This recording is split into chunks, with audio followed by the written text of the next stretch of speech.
People admired her skill, yet no one questioned why women kept returning to her salon in pain. They praised her patience, her gentle smile, and her neat braids. They called her hardworking. They called her caring. Until one quiet woman paid attention, and what she discovered shook the entire community. Before Zainabu owned a salon, she was an apprentice in the crowded town of Langara, under a famous hairstylist everyone respectfully called Mama Sadia. Mama Sadia's salon sat at the edge of the market, always noisy, always busy. Women gathered there from morning till sunset. The smell of hair products mixed with dust and laughter.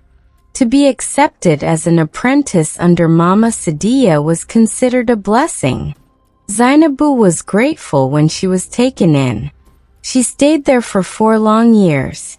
But in those 4 years, she barely touched real customers. Her daily routine never changed: sweep the floor, wash hair, boil water, fetch food, run errands. Whenever she tried to watch closely or practice, Mama Sadia barked sharply, "You are not ready. If I allow you, you will destroy someone's hair." Zainabu swallowed her frustration. Girls who joined after her were soon braiding customers and collecting tips. On weekends, they counted small money, bought new clothes, new phones, and walked with confidence. Zainabu walked home empty-handed. Her mother sold fried bean cakes by the roadside. Her younger brother struggled with sickness. Some nights, food didn't reach the table. Yet Zainabu endured. She believed patience was planting her future. Then one rainy season, Mama Sadia fell ill. The salon closed. 2 months passed. No pay. No warning. No support. Zainabu waited at home with hope drying up inside her chest. She tried helping her mother at the roadside stall, but it barely fed them.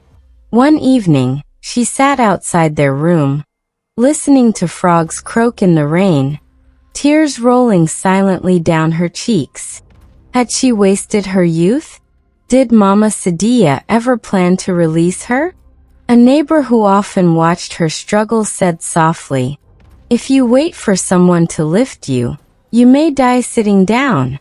If you know this work, start small." That night, Zainabu didn't sleep. With the little money she had saved over the years, she rented a tiny wooden stall along a dusty road. One cracked mirror, one plastic chair, a borrowed dryer. Basic products. Nothing beautiful, but it was hers. She hung a handwritten sign. Zainabu Hair Spot. Neat and affordable. Every morning, she arrived early, swept the floor, wiped the mirror, and waited. At first, neighbors came out of pity and support. She braided gently, slowly, carefully, like someone afraid to break a dream. When customers looked into the mirror, their faces lit up. "You have soft hands. This is very neat. I'll come back." Zainabu's heart danced. She believed her season had arrived. But 3 weeks passed. No one returned. She saw them everywhere: church, market, roadside shops. "My hair is still neat," they said proudly. "It hasn't loosened. It's been almost 1 month." They meant praise. But Zainabu felt fear tightening around her chest. Her rent was counting. Products were finishing. Transport costs money. Her brother needed medicine. Her mother needed help. Talent alone was not feeding anyone. One rainy evening, alone in her shop, she whispered, "What if this place closes too?" She remembered something an older woman once told her when she cried in the market. "Repeat customers keep a business alive." Those words echoed in her head like a drumbeat. Zainabu began observing other salons. Some stylists were rough. Their braids were tight. Customers complained loudly, yet returned every week. One day, at a beauty supply store, she overheard two stylists laughing. "My customers return fast," one bragged. "That's because your braids don't last," the other replied. The words followed Zainabu home. That night, she remembered something from her apprenticeship days. Mama Sadia once threw away a jar of strong relaxer, complaining it caused scalp irritation if misused. Fear wrestled with hunger. After days of pacing, checking her empty shelf, staring at unpaid bills, she went to the market and bought a small jar. She told herself she wasn't trying to harm anyone, just to survive. That night, alone in her shop, she mixed a tiny amount into her regular cream and hid it in an unlabeled container. Her heart raced. The first customer felt nothing. But 3 days later, a woman returned scratching her head, begging for relief. Zainabu acted concerned. "It happens to some people," she said gently. The woman paid again. Soon another returned. Then another.